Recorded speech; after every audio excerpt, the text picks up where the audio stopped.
مجھے علی پر ناز نہیں، مجھے حسین پر ناز نہیں، مجھے حسن پر ناز نہیں، مجھے سیدہ پر ناز نہیں۔ ارے تمہیں جب علی پر ناز نہیں تو تم مسلمان کیسے؟ تمہیں حسن پر ناز نہیں تو تم مسلمان کیسے؟ تمہیں حسن پر ناز نہیں تو تم مسلمان کیسے؟ ارے فاروق اعظم تو اس تبرک کی تختی اپنے سر پر اٹھا کر اپنے قبر میں دفن کرواتے ہیں کہ روز محشر تبرک اٹھا کر میں اٹھوں گا۔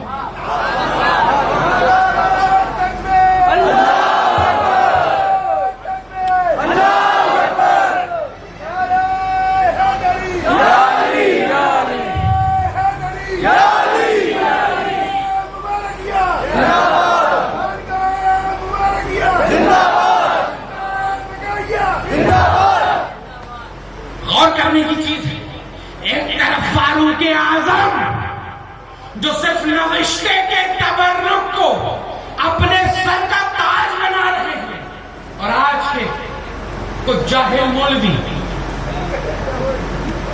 نبی کے تبرک، مولا متقیان علی ابن ابی طالب کے تبرک، جناب سیدہ کائنات کے پاکیزہ تبرک، ان پر ناز نہیں۔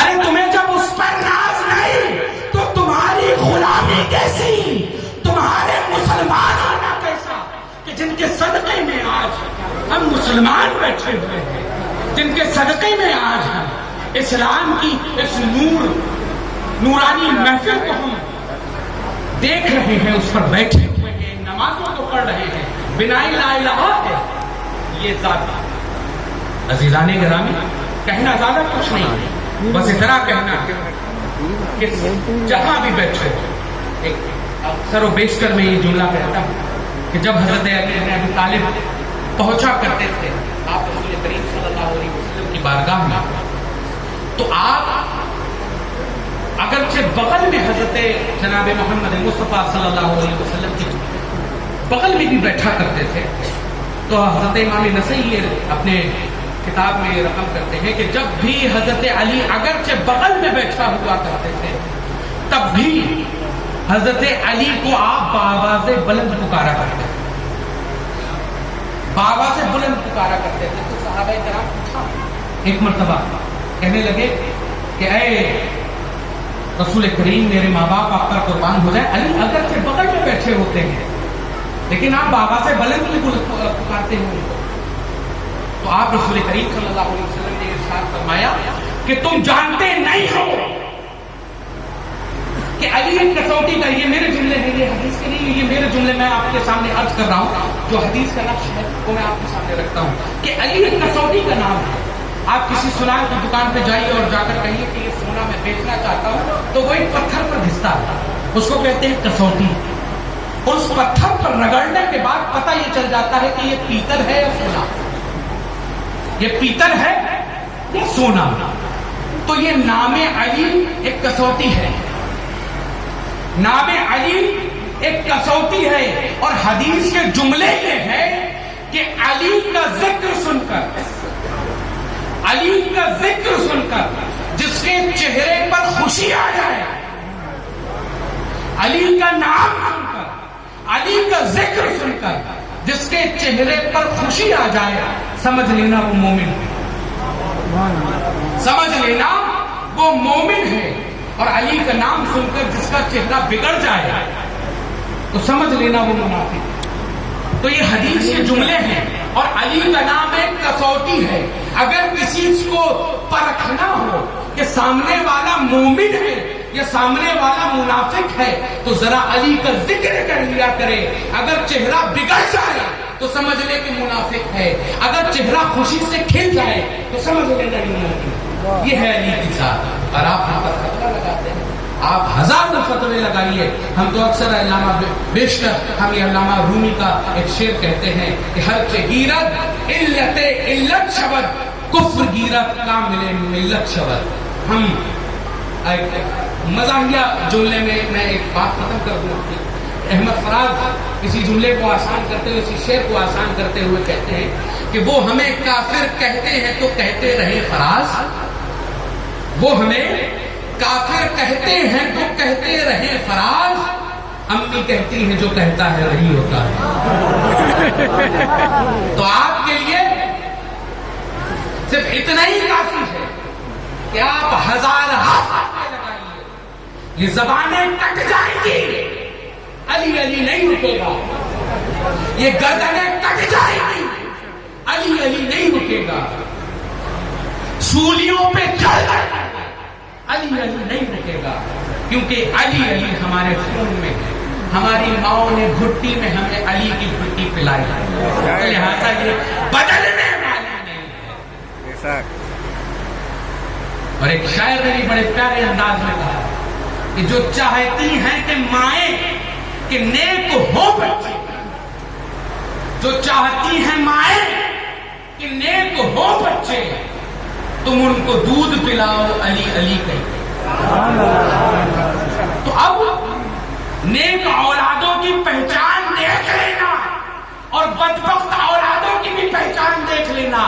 علی کا نام سن کر چہرہ کھل جائے تو سوچنا کہ نیک اولاد ہے، اگر بدبخت ہوگی تو چہرہ بکھر جائے گا، کہے گا کہ یار تم کچھ نہ کچھ ہو الگ۔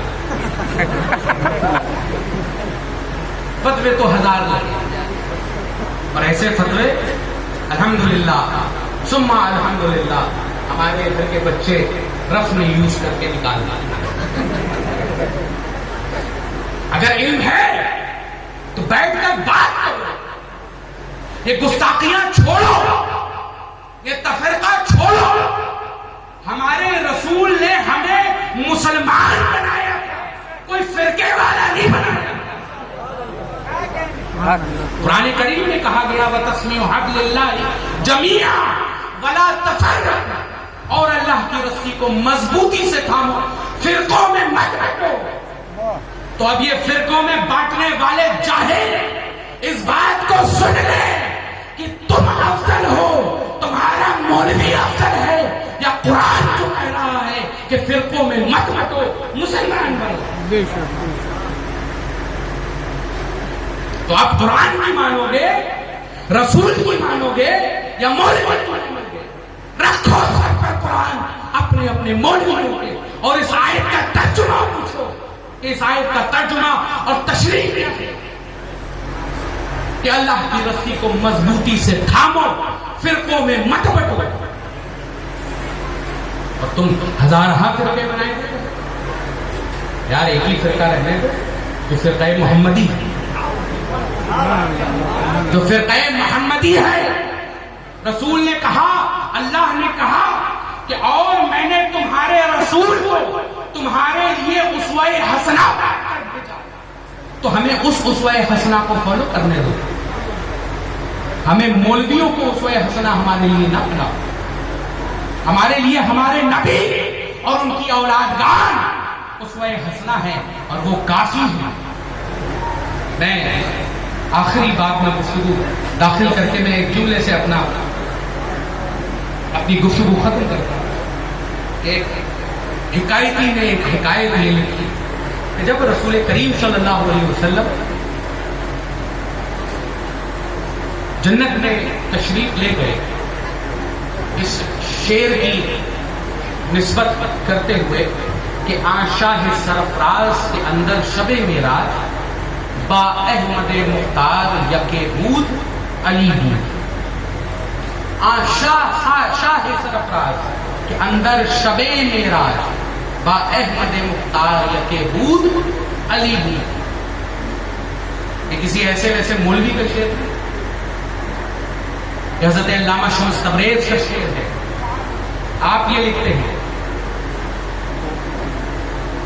کہ جب شب معراج تھی، آپ رسول کریم جب شب معراج پر تشریف لے گئے، جہاں جاتے علی کا نام سنتے، جہاں جاتے علی کو دیکھتے، جہاں جاتے علی کے چرچے ہوتے، اس لیے کہا شاہ سرفراز کے اندر شب معراج با احمد مختار یکے بود علی بود۔ اسی زمرے میں ایک حکایت لوگوں نے لکھی کہ جب رسول کریم صلی اللہ علیہ وسلم جنت کے ایک دروازے پر پہنچے تو جنت کے ایک دروازے پر سونے کا ایک کنڈا لگا،